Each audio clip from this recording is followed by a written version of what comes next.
morning mga ka-technician ko, mga ka-electronics. Meron po tayong bagong bine-refer ngayon, Sony blinking. Okay, ang model niya ay cellphone natin, nalabo.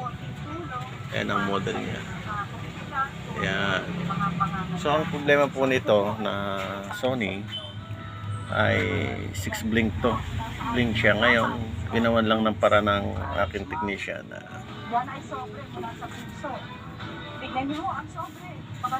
para magdire-diretso yung channel niya, yung puwan niya, yung video niya, yung display niya. So gumawa ng paraan. Kung nakikita po nyo ito, resistor, ilang K ba to? Ilang K ba? 10K. Ayan, 10K. Ayan po. So ipapakita ko po sa inyo kung saan niya tinap to. Ayan. Malabo Pause muna natin. Ayan, medyo malinaw na. Kita na ba? Ilalapit kong konti. Makikita nyo kung saan siya nakakuha, nakahinang kung saan parte ng capacitor. Ayan po. Ayan, ayan. Ayan ang di ko masyado malabo na mata natin eh. Ayan, ito yung IC nya. So ito ay naka-ground dito. Naka-ground mo siya rito. Ayan ang resistor po. Sa marunong magbasa, 10K po yan. Sa di marunong, mag-aral kayo. Ayan, ito yung power supply nya. So ito yung inverter nya to.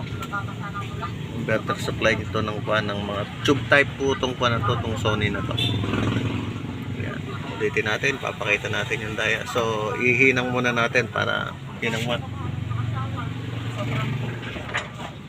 Papahinang ko muna sa magiting kong technician. Ito muna kaya, paimag muna ng 6 blink. Okay pala, papakita ko pala yung 6 blink nito. Okay, sinaksak na. Bilangin natin ha. Sa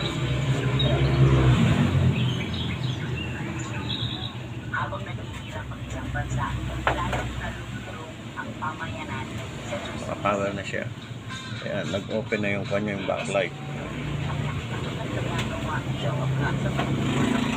Ayan.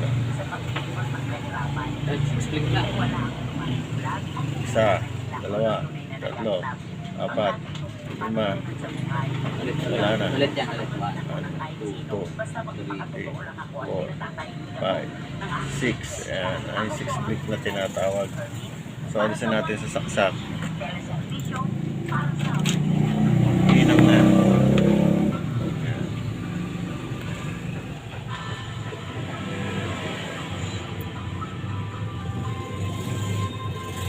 Okay, so papakita ko na sa inyo itong capacitor na to.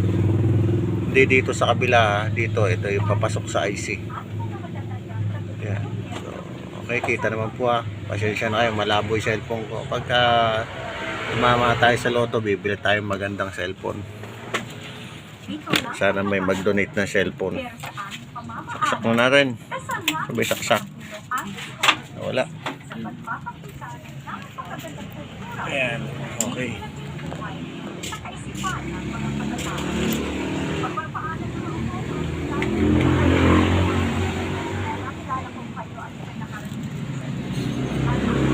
Ayan.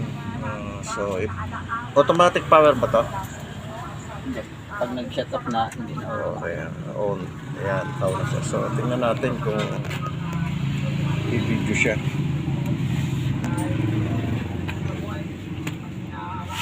So, ayan.